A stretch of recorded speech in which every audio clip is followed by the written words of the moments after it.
नमस्कार दोस्तों, स्वागत है आपका आर्ट ऑफ कैंडलस्टिक में। तो ठीक है दोस्तों, हम लगा चुके हैं बिल्कुल हमारी नॉर्मल स्क्रीन के ऊपर। अभी फिलहाल अगर देखा जाए, आपको पता ही है कि दो बड़े दिग्गज मार्केट देखने को मिल जाते हैं। एक होता है हमारा शेयर बाजार मतलब इक्विटी मार्केट, और दूसरा कौन सा मार्केट? कमोडिटीज। और कमोडिटीज की बात करें तो आमतौर पर चर्चा किसकी होती थी? गोल्ड की, क्रूड की और आगे भी होगी। लेकिन अभी हाल ही में अगर बात करें तो आपको पता ही है चांदी की चर्चा काफी ज्यादा हो रही है। और आपको पता है फोमो वाले तो आ ही जाते हैं। किसी के पास फिजिकल सिल्वर हो सकता है, किसी के पास डिजिटल सिल्वर मतलब ईटीएफ या कोई एमसीएक्स में ट्रेड करता होगा। लेकिन सिल्वर को लेकर अब हर कोई देख रहा है कि बाजार में बहुत चर्चा हो रही है, पॉजिटिव भी नेगेटिव भी। लेकिन हाँ, एक बहुत बड़ी चेतावनी जारी की गई है। किसने? मैंने नहीं दोस्तों, इस व्यक्ति ने। जिस प्रकार से सिल्वर का प्राइस बढ़ रहा है उसे लेकर उन्होंने कुछ बातें सामने रखी हैं। अगर आप सिल्वर में ट्रेड करते हो या इन्वेस्ट करते हो तो आपके लिए ये पॉइंट्स जरूरी हैं। उन्होंने बताया कि सिल्वर के प्राइस में एक राइजिंग गैप बन रहा है, मतलब दो तरह के प्राइस देखने को मिल रहे हैं, क्योंकि दो तरह के मार्केट होते हैं, एक फिजिकल मार्केट और दूसरा पेपर मार्केट। ठीक है, बाद में चीजें नॉर्मलाइज हो जाती है, लेकिन फिलहाल जो गैप बढ़ रहा है वो चिंता का विषय है। और अगर देखा जाए तो जो पेपर मार्केट में ट्रेड करते हैं उन्हें भविष्य में झटका लग सकता है। और ऐसा हो क्यों रहा है उसके बारे में भी उन्होंने बातें रखी है। पेपर मार्केट का मतलब, जैसे अभी मैंने कहा, डिजिटल फायदा उठाना। मतलब अगर सिल्वर 100 रुपये में खरीदा और कल 150 तब चला जाए तो बीच में जो फायदा हुआ वो आपका। इसीलिए बहुत सारे लोग सिल्वर में पैसा लगा रहे हैं। इसे ही पेपर मार्केट कहा जाता है, डिजिटल मार्केट कहा जाता है। फिजिकल सिल्वर की बात करें तो 3 लाख से भी ज्यादा का सिल्वर देखा जा रहा है 5 मार्च 2026 के कॉन्ट्रैक्ट में। वैश्विक स्तर पर प्रति ऑन्स के हिसाब से कैलकुलेशन होता है तो $94 का सिल्वर कुछ देशों में बाकी जगहों से काफी अलग स्तर पर ट्रेड हो रहा है। और उसी देश से जुड़ी हुई वार्निंग रॉबर्ट कियोसाकी जारी करते हैं।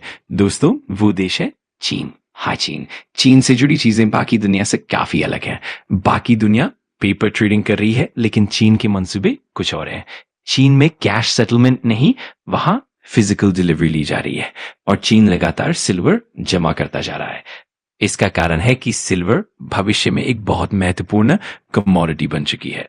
आगे चलकर बहुत से बिजनेस ऐसे होंगे जिनमें सिल्वर की जरूरत अनिवार्य होगी।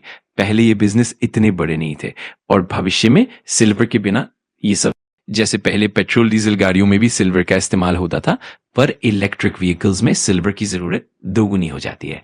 मतलब जहां पहले 1 यूनिट सिल्वर का इस्तेमाल होता था, अब 2 यूनिट इस्तेमाल होता है।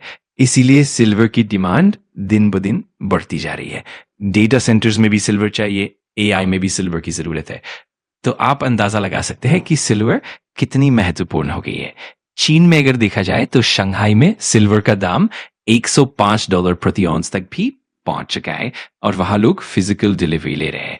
इसी बात को लेकर रॉबर्ट कियोसाकी ने चेतावनी जारी की है।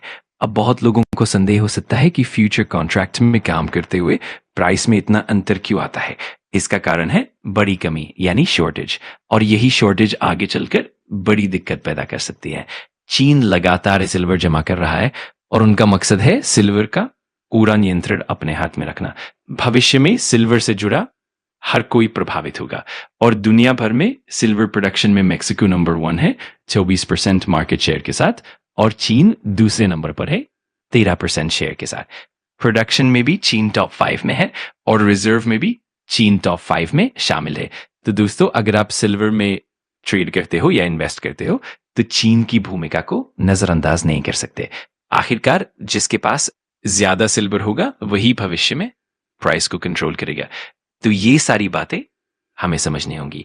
आशा है कि आपको ये वीडियो उपयोगी लगा होगा। अगर आपको वीडियो जानकारीपूर्ण लगा तो लाइक कर देना, कमेंट करके बताना कि अगला टॉपिक कौन सा चाहिए, और सब्सक्राइब कर लेना आर्ट ऑफ कैंडलस्टिक को, ताकि ऐसे ही पावरफुल लर्निंग वीडियोस आप मिस ना करो। Thanks for watching. मैं मिलता हूँ अगली वीडियो में। सीखते रहो, पढ़ते रहो।